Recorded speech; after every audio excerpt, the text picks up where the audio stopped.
Magandang gabi mga kababayan! Welcome sa aming first episode ng aming vlog. Siyempre, Kasama natin si Papa Born and Papa Chom. ayan, siyempre. Ngayong gabi mga kababayan, magsama-sama tayo.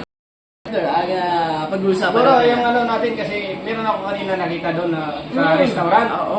Nakalagay doon, Korean tea. Korean tea. Nakatingin ka na ba ng ano yun? Oh, yung Korean, yung mga Korean tea? inumin ng mga Koreano. Oo. Partner. Ano ba yung sa Korean tea? Nakatikim ka na no? Kasi dito sa atin madalas yun. Ay, masarap yan, partner. Kasi yung Korean tea, yung walang Korean tea, Ah. walang brown out yung lagi dito sa atin. Walang kuryente. Akala mo Korean tea? Masarap, pero yung Korean tea. Iba pala ang kahulugan niyan, partner. Yung ano, Meron naman ako sasabihin si partner. Alam mo ba yung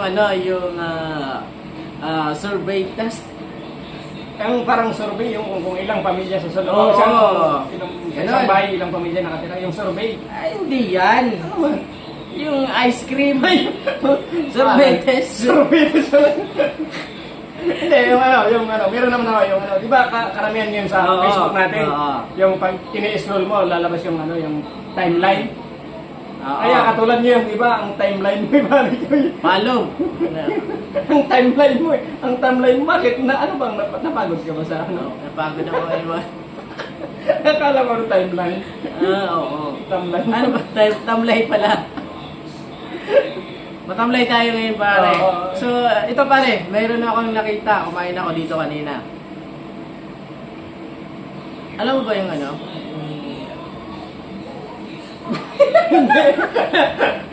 Nag-aabang ako. Hindi, ito, yung ano, yung parang fair.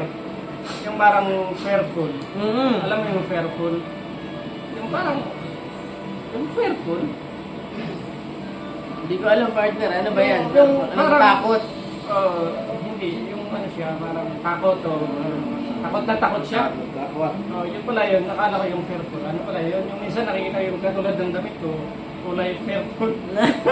Purple pala. Pagtagin na ba? Violet. Color violet. Akala ko kung ano yung fair food. Ito pa rin, mayroon naman akong may tatanong ko sa iyo. Ano tong atras. Alam mo ba yan, pare? Atras. Oo, pagkaos na abante, atras. Ay. Yung tiwala. Atras. Ah. Kasi karamihan kasi gumagamit yan, bawal to sa mga bata eh. Atras sa band, di ba? Atras sa abante.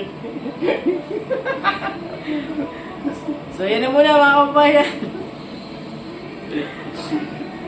In 3, 2, 1, bang!